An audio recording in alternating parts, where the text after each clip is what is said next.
All right, so now we're officially going to welcome everyone to our November advocacy meeting where Florida Community Care is going to talk about the IDD pilot program. So Carol, anytime that you are ready. All right. Thank you, Dina. Hello, everyone. My name is Carol Gormley. As Dina said, I'm Vice President for Government Affairs for Independent Living Systems and Florida Community Care.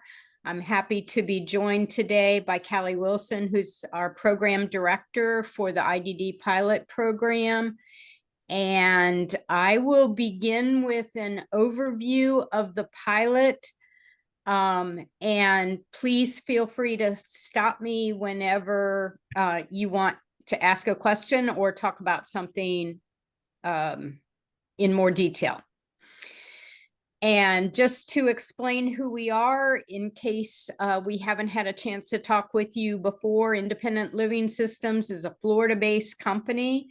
Our home office is in Miami, although we're all over the state. Callie is in Clearwater. I'm in Tallahassee usually, although today I'm in Boca Raton, so whatever. We have been in existence for more than 20 years. We've always been a provider of services that helps individuals that are either aging or coping with complex medical problems to remain as independent as they possibly can be and stay in their homes as long as they can. We've done that in a variety of ways. We are a provider of services, as well as since 2018, we've also been a statewide managed long-term care plan in the Florida Medicaid program. And we operate that managed care plan as Florida Community Care, which is the entity shown in the middle here. But we continue to provide direct services. We have a component of our company called Independent Living Home Care Services. We provide a variety of meals, nutrition, durable medical equipment, and other home health services. And we also have a plan that operates in Medicare world so that we can serve people with special needs who have Medicare coverage. So that's who we are as a company. Again, through Dina, I am happy to share this slide deck with the participants after we're done meeting today. So you can look at it longer. I'll keep moving for now. This is our mission statement. We particularly are focused on serving vulnerable populations. We believe we offer a person-centered, comprehensive program of support services. This slide deck, in case you get a copy of it, will also have a couple of this slide of milestones in our corporate history. The important one I mentioned to you already is 2018 until this year, when we also were able to win in 2 competitive procurements. The first one is the one we're going to spend most of our time talking about today, which is the IDD pilot program. But we also were successful at being one of the managed care companies selected to operate in the next contract period for the overall Medicaid program. And we are expanding beyond our long-term care line of business in the next contract period to also serve regular Medicaid patients who need medical coverage, to serve people with mental illness or severe mental illness and HIV disease. So we're growing. Even now, as a statewide Medicaid plan, FCC serves people with intellectual and developmental disabilities.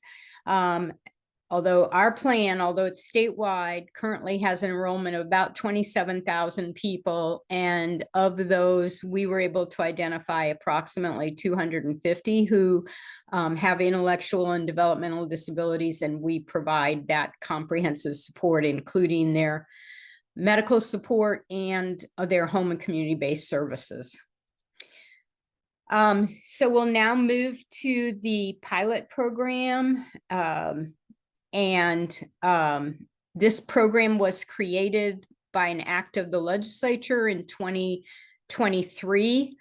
It really was the brainchild and primary interest area of incoming speaker Danny Perez, who's from the Miami area, who also has a brother with a severe intellectual and disability. And he knows what it's like for families who are trying to care for a family member with those kinds of conditions. And he had been watching what Florida was doing and trying to provide support services. And he wanted to try a new model that might have greater flexibility and be a more efficient way to serve more people. So they passed an act of the legislature and they set aside funding for this pilot program. This slide really captures the essence of the program. This is the orange areas highlighted show the 2 geographic areas where we're authorized to operate the pilot program. The people who are eligible for this program are currently on the wait list, or the pre-enrollment list as it's called, who are age 18 and over and live in these geographic areas. So these are individuals who are waiting for iBudget services, but have not yet started receiving those services. They might have some supports we're learning that are frankly cobbled together from a variety of sources, maybe some private resources, maybe some charitable sources, a variety of things, but they don't have any sustainable, comprehensive source of support. There's a couple of unique things about the services that we're able to provide, and because of the way this pilot was structured. The legislation authorizes our plan to provide a comprehensive range of services. And that comprehensiveness is achieved by providing benefits in 3 main categories. One is medical assistance, or MMA, as it's typically referred to in the Florida Medicaid program. And that's just the coverage you would get from your normal insurance or Medicaid coverage, going to doctors in case you have a hospital stay, need a diagnostic test, or have some pharmaceuticals that you're getting. I'm sorry. Excuse me. The second bucket of benefits that we provide falls into the category of long-term care. So we can also help people if they, I'm sorry, if they need home care services or assisted living. Callie, can you go ahead? I can. Yes, absolutely. So yeah, so Carol was just explaining basically the long-term benefits. So if somebody needs assistance with, like she was saying, assisted living, and some of those longer-term care provider items. Anyway, in addition, obviously we have the IDD disabilities program, which is going to cover basically essentially all of the same services that are now being funded by the iBudget. So that's where we come to the IDD bucket of services. And that's why it is comprehensive. It's all of those pieces combined. Thank you. Sorry, I was having this slide deck. I'm not going to spend a lot of time on these details right now, but when we distribute this after this meeting, you'll be able to see the specific services we cover, provide you a complete list, but they are extensive. Just like in the big Medicaid program, Florida selected us to be the managed care plan through a competitive procurement process. And one of the results of that competition was that everyone who was submitting a bid offered to do extra things. So that's referred to as the expanded benefits. And again, those expanded benefits come in these 3 buckets or categories of services. So we provide extra coverage that you don't normally get from a Medicaid program, and such as vision services, hearing services, housing assistance. In the long-term care bucket, we offer an extra benefit that we think will be really important to our members, and we call that bed hold days. And what that means is that if an individual is in a group home or an assisted living facility or some other kind of residential placement, but they go away from that for a while, maybe because of a hospitalization, or maybe just because of some other set of circumstances, we'll pay to hold that bed for them so they don't lose their residence, their home, because they had to be in a hospital for a week or whatever it was. So those are the kinds of extra things that we will do for our members. And there's some extra benefits in the IDD category too: caregiver support, summer camps, recreational therapy, and maybe one of the important ones is caregiver transportation as well. Mm-hmm. Again, this slide deck will have the detailed list of all of the extra things that we provide to the members. This slide shows the process by which an individual can get into the pilot. It's a little bit complicated. APD is the keeper of the pre-enrollment list. So they have the list of names of people who might be eligible.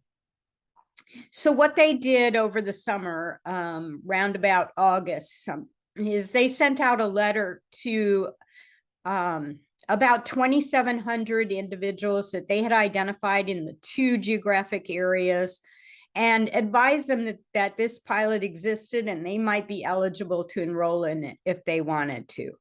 They gave them an interest form to fill out, and they asked them to return that paper form to the central office. And then the central office takes over and does several tasks.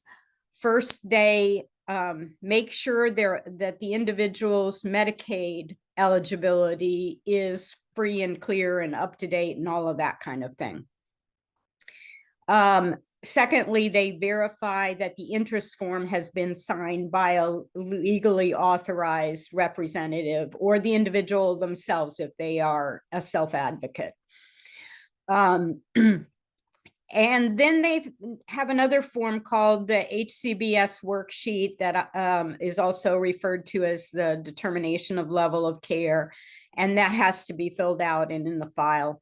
And then the last thing is they want a current QSI, that's the assessment process. They want an assessment to have been done by an APD person within the last 3 years. So if that hasn't been done, then they schedule a time to do the APT. And when all of that is done and the person is still interested and still wants to participate, then that name is sent to ACA and then to the Agency for Healthcare Administration. And then the Agency for Healthcare Administration processes that individual the way they do any normal Medicaid managed care enrollment person, and they send us a list of names and we start serving them. So that's the enrollment process. There's a couple of important features about the pilot that again are part of our contract, are part of our requirements. One is there's a continuity of care period.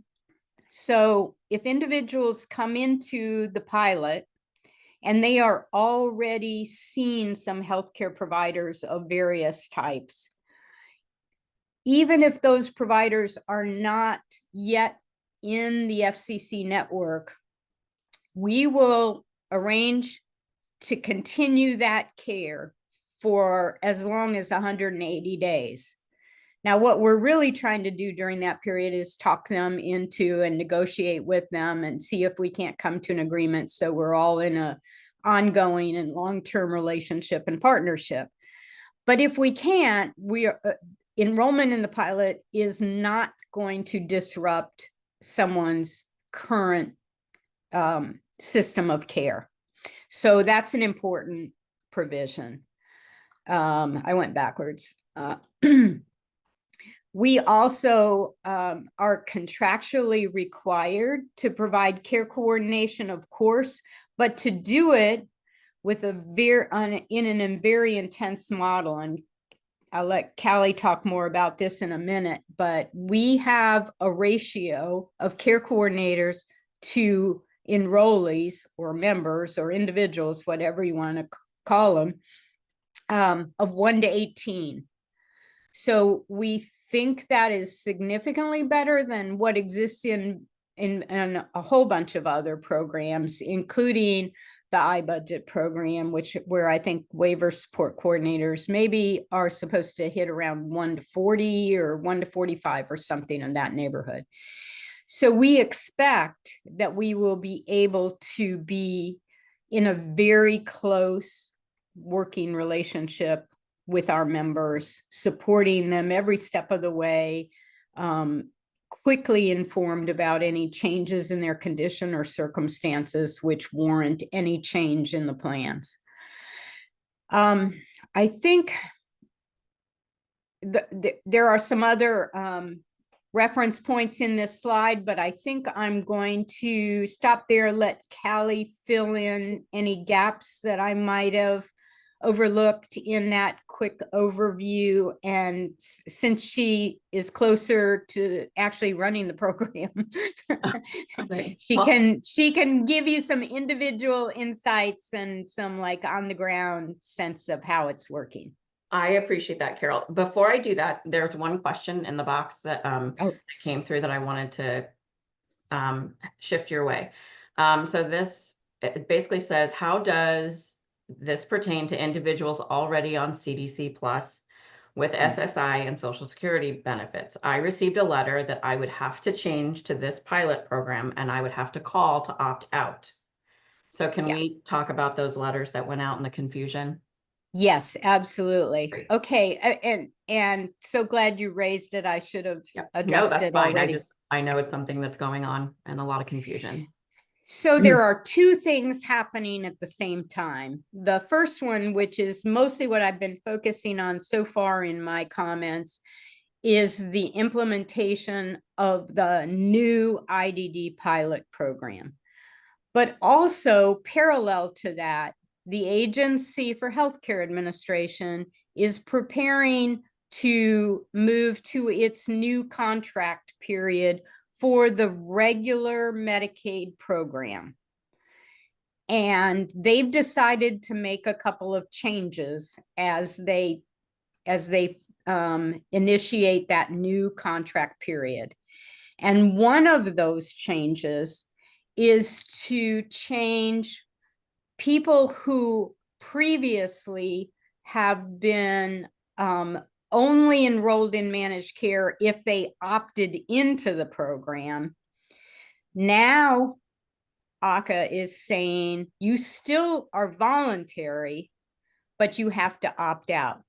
That letter that you got that says you'll be automatically enrolled in a managed care plan and you have to call in order to opt out is about that standard Medicaid coverage, what we refer to most commonly as MMA coverage.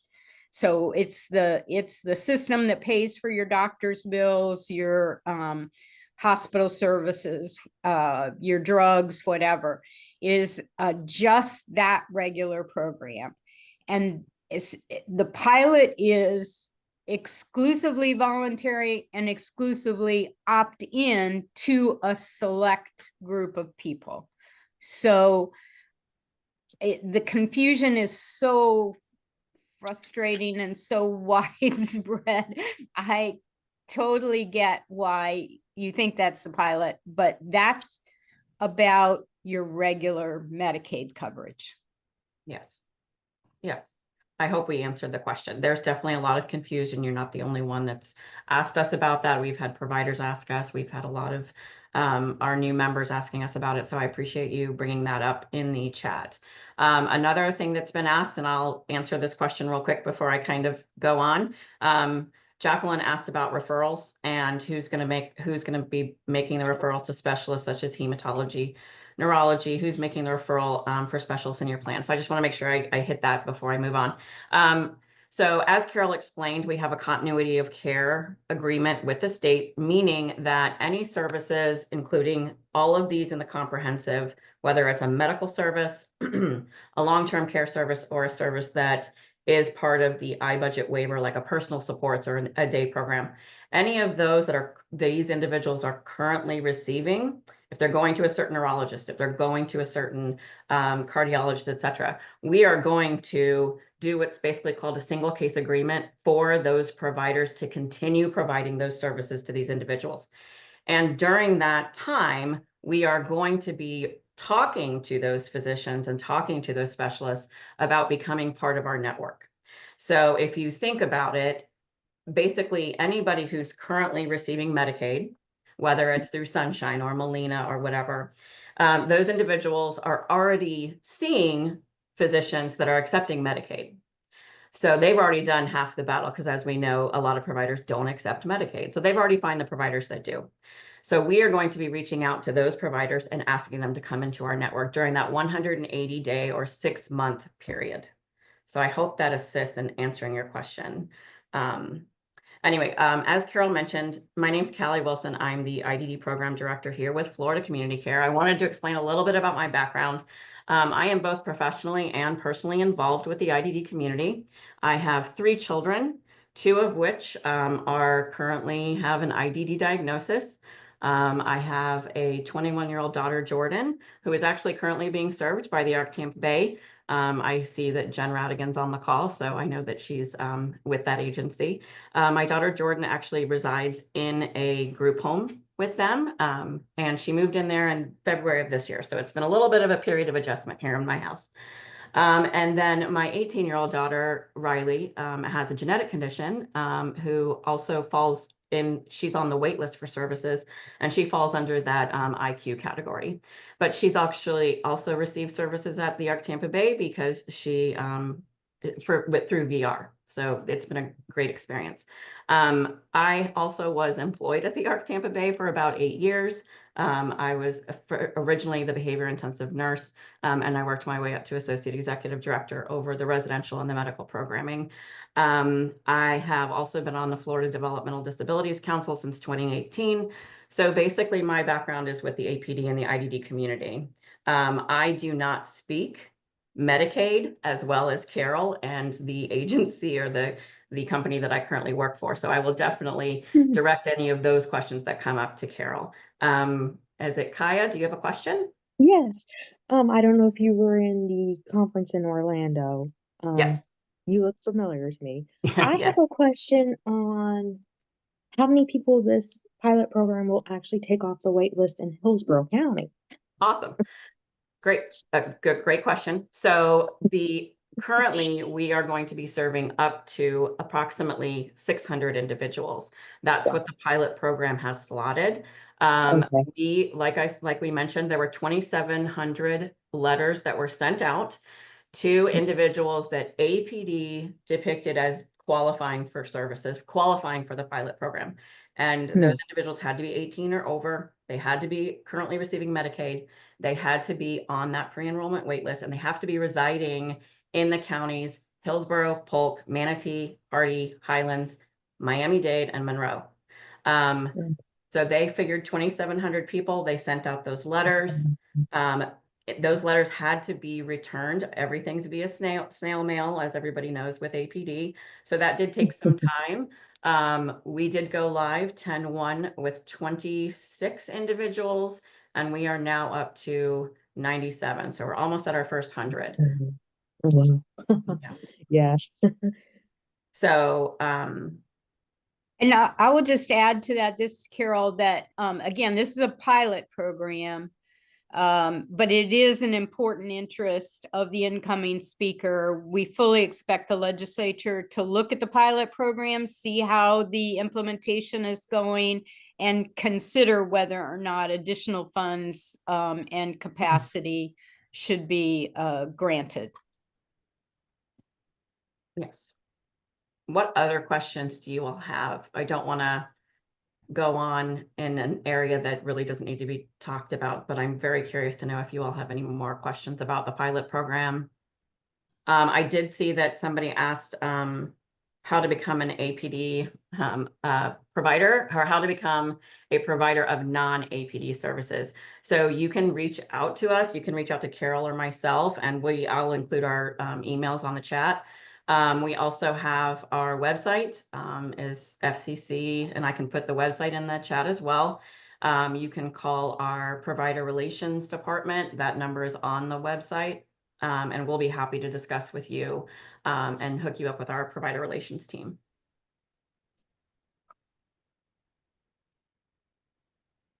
So let's open it up. If people have questions, feel free to unmute yourself. And we can just start a dialogue here.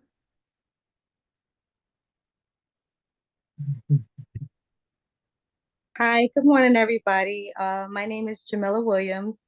I am currently in the process of becoming a new APD provider. And that was my question. My question was, I don't know if you read it wrong, was if you are already in the process of becoming an APD provider, you're getting ready to get your Medicaid ID and start, servicing that waiver.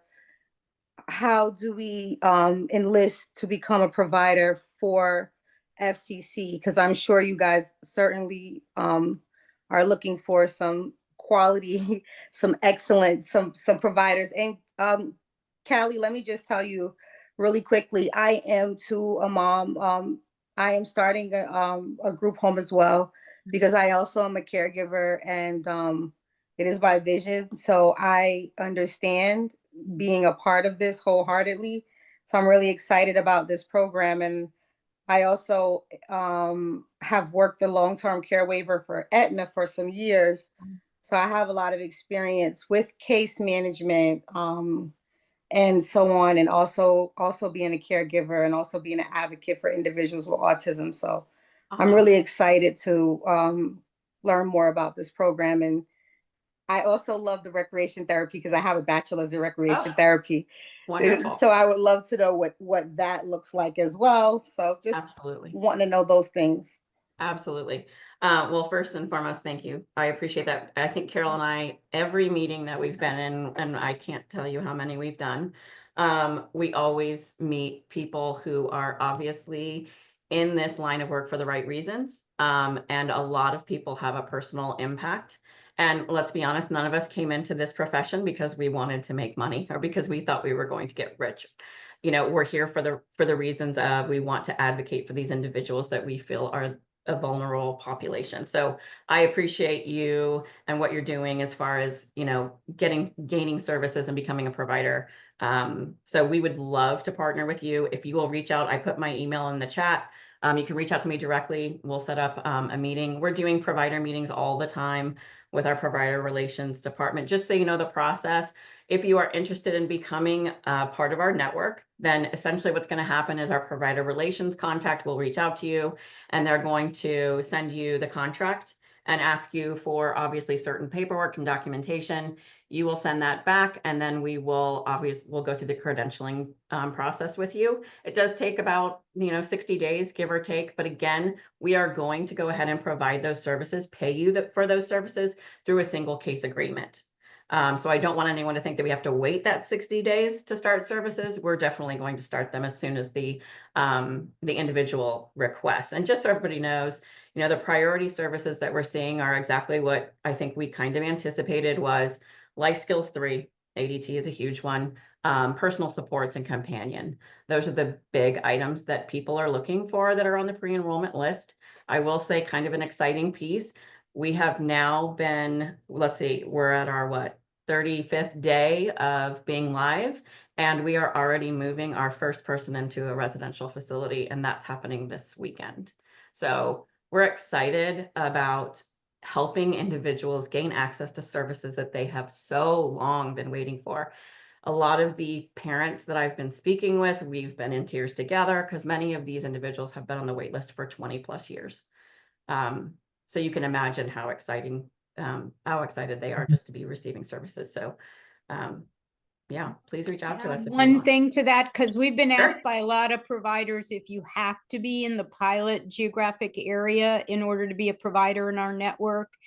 And while we are prioritizing the contracting process with those providers, it is not essential. The geographic boundaries pertain to the enrollees, not the providers. And it might be, in fact, I believe we've got one member right now that we're trying to serve, that it is in the best interest of the individual member that they be served by a provider who is outside of the pilot geographic area. So that can happen too. Yes, we do actually have 2 members who are currently in college. Their residential address is within the pilot program, but they are actually in college. So they're in different counties, and we are going to continue to serve those individuals. And like Carol said, we do have an individual currently who's seeking services that are going to have to be outside of the pilot. So we definitely want to look forward to, if you're a provider that would like to contract with us, we definitely want to talk. That's wonderful. Thank you so much. I'll be in contact. Sounds great. Thank you. And I'll put our website in the chat as well.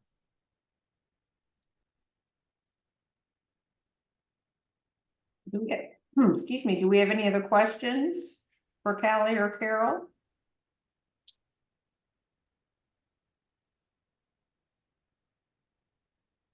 Yes, so we will send out a copy of the slide presentation to all those that participated.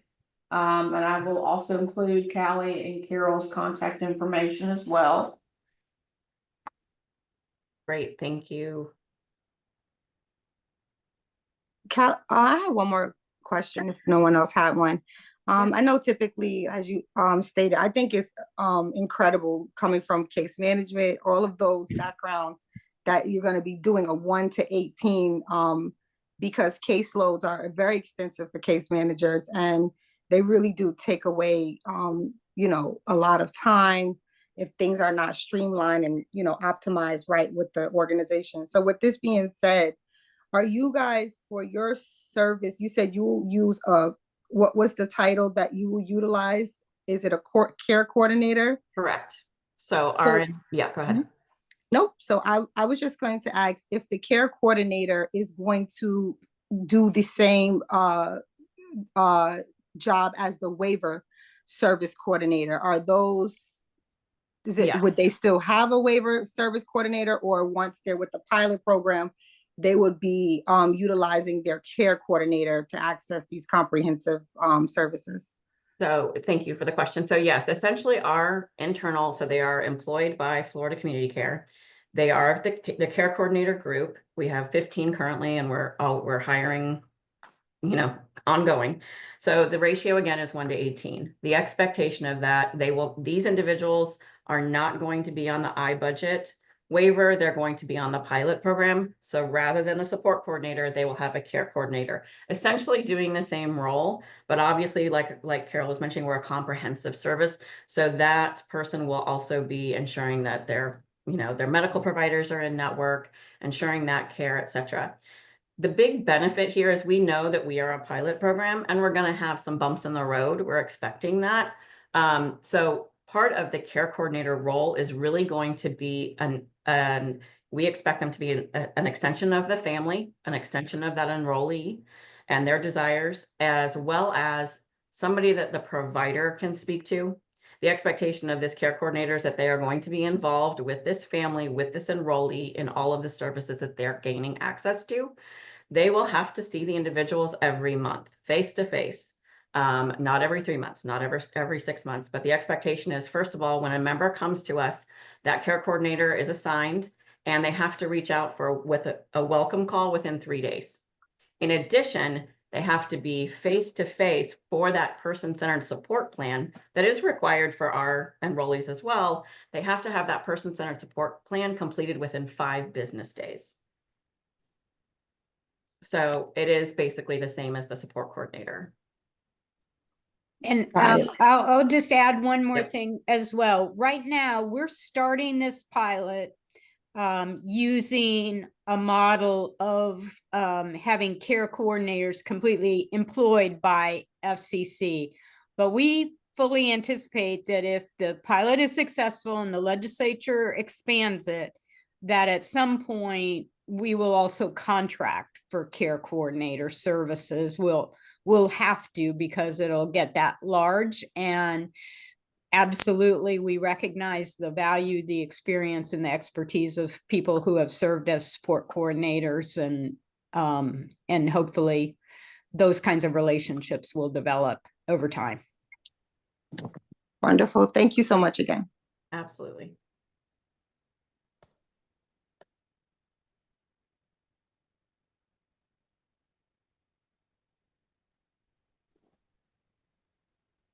I have one question. Can everybody hear me? Can you hear me? Sure, go ahead. Okay. So this new pilot program is only limited to those counties that you mentioned and those 2,700 letters that were sent out? It is only limited to those counties that we showed you the map of for now, until the legislature takes action to grow the program, should they choose to do so. As to the 2,700, I feel like that number is more fluid than that. That was a point in time based on APD analyzing their pre-enrollment list and, to the best of their ability, identifying people that they expected might be eligible for services. But I think there's probably more out there. Maybe they're not officially on the wait list yet. So maybe as we implement this pilot, people learn about it who haven't yet signed up for the wait list. They would need to go through that process in order to become eligible for the pilot. But anyway, the target population might be bigger than the 2,700. Yeah, Okay, and thank you. I'll add to that just a little bit, because, you know, like I said, we've been talking to a lot of providers, and some providers have asked us or have informed us that they have individuals that they're serving that are maybe private paying within the region, and they did not receive a letter. And to those individuals, we have been telling them they have to contact APD. They have to call the main number, 866 APD Cares, to ask why they didn't receive a letter and get that information. So I just want to make sure everybody, you know, if you're getting questions about the pilot program and whether or not individuals received a letter, they do need to reach out to APD for that. Jackie, did you have a question? Yeah, thank you. This is a great discussion. I know you had mentioned earlier, Carol, that the eligibility for this pilot program is to be currently on the wait list, 18 years of age or over, and live in this geographical area. For the APD wait list, I can't remember, but were these individuals in a particular category, like category 1 through 7? There's no restriction or no specification as to the Okay. category of service. So I think we know that most people who end up in a crisis situation probably start down the path to get into the iBudget waiver, but we can serve anybody at any level of need. Okay, thank you very much.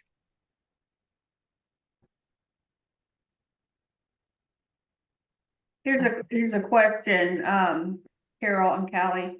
For providers who have completed the application process with FCC, how long will it be until they start seeing referrals, and what does that process look like? Okay, so basically that process, so when our care coordination team is going out to that face-to-face meeting, we're asking the individuals what services they're currently receiving. And several of them, a lot of them, well, some of them have received nothing, are currently receiving no services. Others are currently maybe going to Life Skills 3, 2 days a week, because again, they're paying out of pocket, and they would like to go to 5 days a week. So of course, we're asking them what providers they're currently working with, and we are continuing those services through a continuity of care agreement or a single case agreement. And then during that process, we are reaching out to the providers to try to get them in network so that we can continue serving them. So we have a list of current providers that are in our network. And when a care coordinator is out there, if the individual has not started services yet, then we are basically going through the process of reaching out to the providers that we are either currently contracting with or our provider relations team is working towards contracting with. So that's pretty much how the referral process starts. Again, what we've seen is in the Miami area, for example, many individuals are not receiving services. So we're kind of giving them a list of 4 or 5 life skills, providers that we're asking them to reach out to tour with, because obviously we want them to be comfortable. So that's pretty much how the process is working. A lot of these individuals have heard of services that they want, and so they know, or they've heard of a provider that they would like to go work with. So that's kind of how the process is going now. I hope that makes sense. Carol, I just want to verify in my notes, so that out of the people that were eligible in those 7 counties, the 2,700-ish, 910 people, that's the number that will be actively enrolled. Correct? It's hard to be that concrete and that precise about it. In 2023, when the legislature first enacted the program, the General Appropriations Act specified a number of slots. And at that point in time, I think it was like 650 or something or other.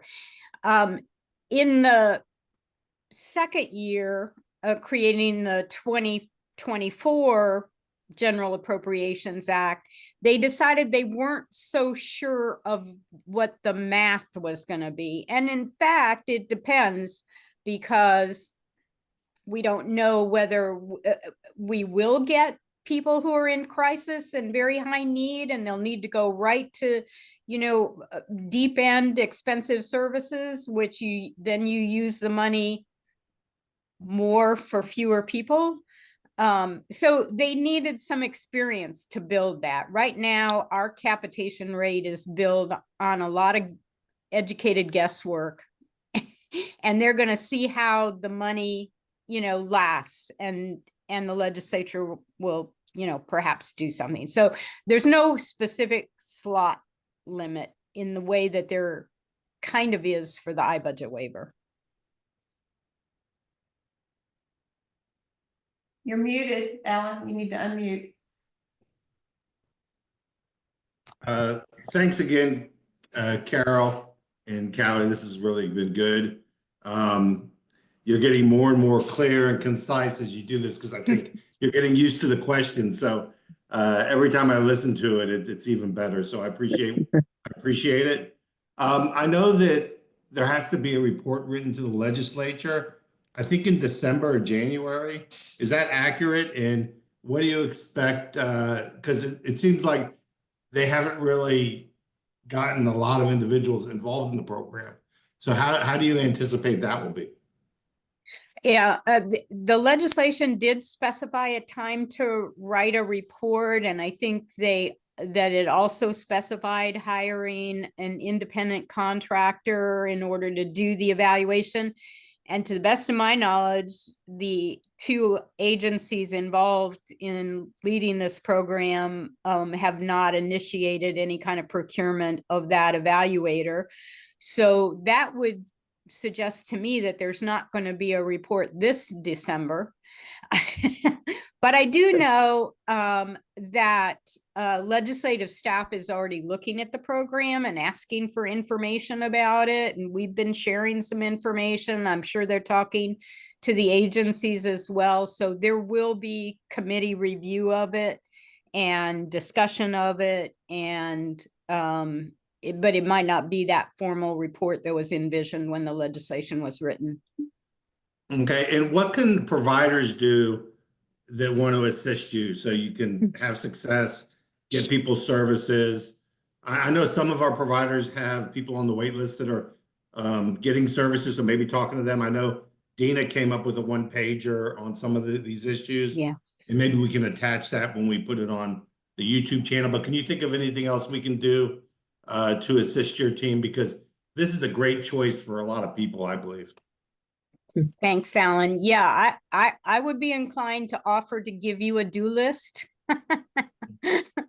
But I want to put at the top of that list, help us explain the multiple letters that are happening. And you and Dina have already been working on that, but do that some more and share that with more people, because I think that's tripping up a bunch of folks. And then secondly, more to your specific point, to the providers who are working with individuals and families already, and they don't have a stable, reliable funding source, or they don't have a comprehensive benefit package or something, start talking to those families. We're limited on our communication with families and individuals specifically because the Agency for Healthcare Administration views that as marketing, and they have very strict limits on our ability to market. We don't want to be in a position of appearing to be self-dealing kind of thing. So to the extent that providers can learn about the pilot, can learn about FCC and develop a relationship with us, and you're satisfied with us and you're comfortable, if you can talk with families and individuals and tell them that this option exists and that it's a good one. Well, Carol, I've listened to a lot of states talk about their managed care and how they're doing it. And, we've had calls with other ARC chapters around the country. And I'm very impressed with a lot of the stuff you're doing that others are not doing, especially the flexibility, given you have other programs. And the other thing is understanding that providers have cash flow problems also.